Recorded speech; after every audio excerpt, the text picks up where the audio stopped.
Hello guys, আমার নতুন একটি মিনি ব্লগে তোমাদের সকলকে স্বাগত। আজ অনেক দিন পর একটি ব্লগ নিয়ে আসলাম তোমাদের সকলের সামনে। আশা করি তোমরা অনেক ভালোবাসা দেবে। তো দেখো, আমরা প্রায় আজকে এসেছি আমাদের পাড়ার চড়ক মেলায়। চড়ক মেলাতে এসেছিলাম, বাট আমাদের কপাল খারাপ বলবো না, বাট এটা আমাদেরই দোষ। আমরা যেহেতু দেরি করে গিয়েছি, আমাদের কিন্তু চড়ক অনুষ্ঠানটা দেখা হয়নি। আমাদের এখানে কিন্তু বড়শি ফুটিয়ে আর কি ঘোরানো হয়, আরও অনেক দৃশ্য দেখানো হয়। তো আমরা যেহেতু অনেক রাত করে গেছিলাম, প্রায় 9টা নাগাদ গেছিলাম, তখনও কিন্তু প্রচুর লোক। তোমরা কিন্তু দেখলে বুঝতেই পারবে না যে এখন ঠিক কটা বাজে। তো দেখো, আমরা তো প্রায় চলে এসেছি। এবার এসে ছেলে খালি এটা দেখছে, ওটা দেখছে, ওটা কি সেটা কি, চারিদিক দেখতেই ও ব্যস্ত তার বাবার সাথে। ওর বাবা খালি বলছে এটা দেখো, ওটা দেখো।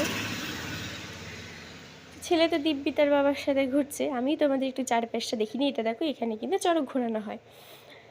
তো দেখো, এখানে কিন্তু মেলায় কিন্তু অনেক কিছু বসেছে, আর অনেক কিছুর মাঝে কিন্তু বেশিরভাগটাই প্রায় ফুচকা স্টলে ভরা।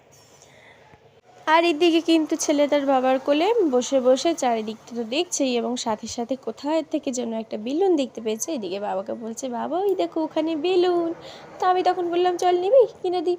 তো তখন বলছে না, বেলুন ভয়। এদিকে কিন্তু বেলুন কিন্তু দেখতে ভালোবাসে, আবার বেলুনকে দেখে ভয়ও পায়। তো তখন বললে, চলো বাবা আমি ওই দিকে যাবো। তো ওইদিকে তো নিয়ে গেলাম। উমা, গিয়ে এদিকে এখানে একটা ট্রেনের টাইপ একটা কিছু ঘুরছে। তো ও তো দেখে বলছে, বাবা দেখো ট্রেন গাড়ি। তারপর একবার বলছে ডাইনোসর। ও তো এখন বাচ্চা, ও তো কত কিছু বলতে ব্যস্ত। তা আমি যখন জিজ্ঞাসা করলাম তো বসবি, তখনও বলছে না। আমি বললাম, যা বাবা এটা আবার কেমন হলো। তো বললাম, ঠিক আছে দেখি আমার কাছে আয়, চল বসিস কি না। তো তখনও বলছে যে না, বসবো না। তো কী আর করা যাবে, তাই বললাম বসতে হবে না, তুই বরঞ্চ দাঁড়িয়ে দাঁড়িয়ে দেখ। তো আমার সাথে এখন দাঁড়িয়ে দাঁড়িয়ে ট্রেন গাড়ি দেখতে ব্যস্ত। যদিও তো ট্রেন না, আমি ঠিক জানি না এটা কী বলে। তোমরা যদি জানো কমেন্টে এসে বলে যাও। আর তোমাদের যাদের বাড়িতে এরকম এক একটা পুচকু আছে, যারা কিনা রাস্তায় বেরোলে সারাদিনে ওটা কী, এটা কী, ওটা কী, ওটা কী, ওটা কী জানা সত্ত্বেও কিন্তু ওটা বারবার জিজ্ঞাসা করবে, ওটা কী, ওটা কী, ওটা কী। ও,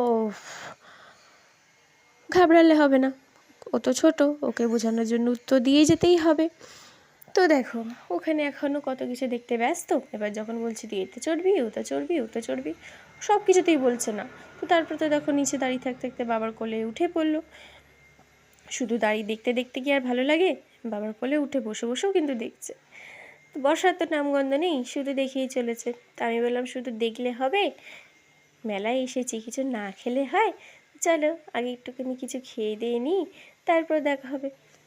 তো যাই হোক, যেহেতু এখানে একটা ছোট্ট পুচকুকে নিয়ে এসেছি, খাওয়া দাওয়া হবে, সেটা তো আমাদের দেখাবো, কিন্তু পরে আগে একটু ওর সাথে মেলাটা ঘুরে নিই। ও তো ছোটো, ও এখন চারিদিকে খালি দেখতে ব্যস্ত, খালি জিজ্ঞাসা করছে, মা ওটা কি, মা সেটা কি, মা ওখানে কি হবে। তারপর ও হাতে কী যেন একটা ছিল, সেটা আমাকে খাইয়ে দিচ্ছে। আমি বললাম, ওরে বাবালে। তারপর দেখো, ওর এক পাড়ার কাকিমার সাথে দেখা হয়েছে।